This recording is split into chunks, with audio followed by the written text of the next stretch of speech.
Heaven is the most peaceful and magical place in the universe, where 5 streams of energy and super energy combine to form matter forms. They include simple matter, which constitutes rock, hills, grass, gold, silver, and treasures.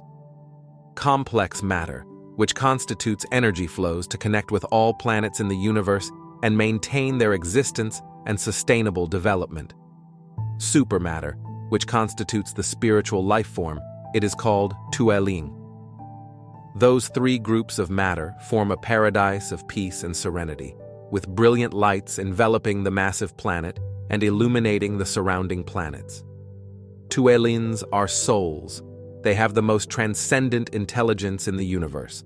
They operate complex matter and simple matter. Heading and operating the entire universe is the first Tueling. He is worshipped and called by people with noble names such as God and Buddha. In addition, he has another name, Nalas Nalanda, which embraces all noble meanings about him. He is the wisdom of the universe. All things are born of him. He works hard to develop the life of the universe to become stable. He was the most fully enlightened being in the universe. He attained the only immortality in the universe. The beautiful memories of him and that heavenly planet brought my mind back to a past scene when he lectured to his children. This lecture makes people wake up and understand why people have to suffer in this world. Once, Nalas Nalanda was walking under the trees, emitting bright, colorful lights, when he suddenly saw children playing together not far away. They use magic within themselves to steer small, brightly colored stones into a spot on the ground. The bright lights from the energy flows transmitted by the children blend into the rocks, creating a colorful and enchanting space.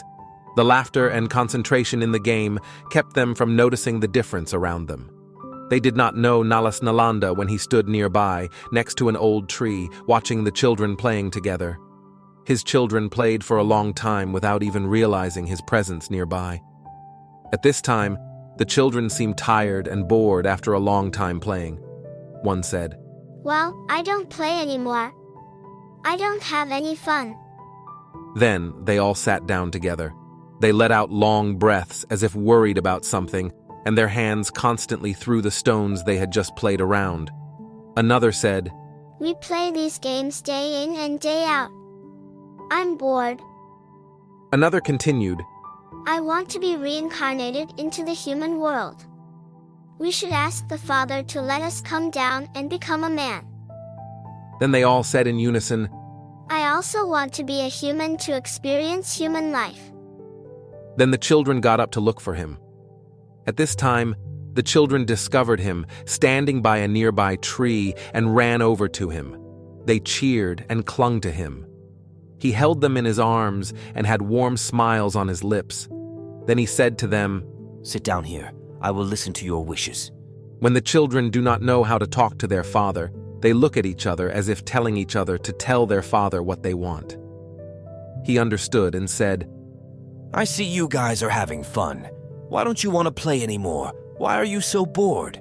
Children should enjoy moments of play that will help them become innocent, connected, and free of troubles." One child immediately replied, "Father, we are bored, and we do not feel joy or happiness when we are just playing day in and day out while the older brothers have been reincarnated as humans in the human world. Father, we also want to be humans. Please let us come down to the world to practice." He looked at them and gave a satisfied smile because his children had grown up. This is a special thing when they are young, but they already have a wish. This wish is the mission of each Tuelin to perform when eligible to be incarnated as a human to practice. He looked at them and said, "I am delighted that you desire to be a human, proving you are more mature than before. Children, this is not just a wish. It is your mission in this vast universe. It is a vital mission so that each Tueling can survive and develop sustainably against the attacks of destructive energy. To be incarnated as a human, you must meet the conditions. You must cultivate enough information and certain cognitive abilities before being incarnated as a human. The living environment in the human world is like a school.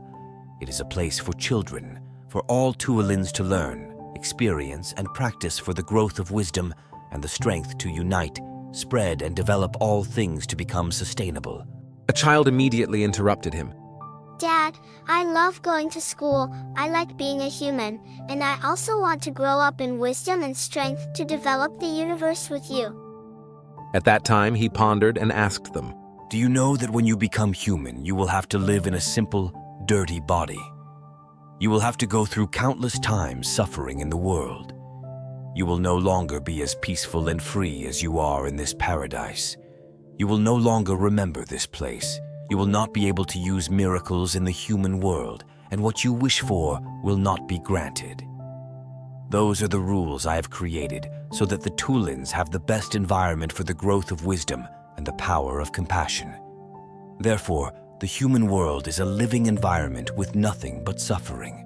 The children looked at each other and nodded together. Then they said together, Father, we have learned about the sufferings of being human in the human world. You have taught us, and by other Tulins only teach after they return from the human world. We are not afraid of suffering. We accept it and want to live in it instead of playing boring games here. A smile appeared on Nalas Nalanda's lips again. Then he stood up and said to the children, Rise and follow me. I will equip you with important knowledge before becoming a human. Children, try to remember them when you encounter suffering in the human world. That information will react and help you have the best thoughts to overcome suffering. Not only that, it will help you grow up faster. At the father's words, the children shouted in joy.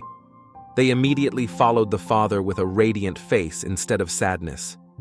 They know that they are about to be incarnated as humans to practice in the human world. So their joy also makes the grass, trees, and rocks have more brilliant light.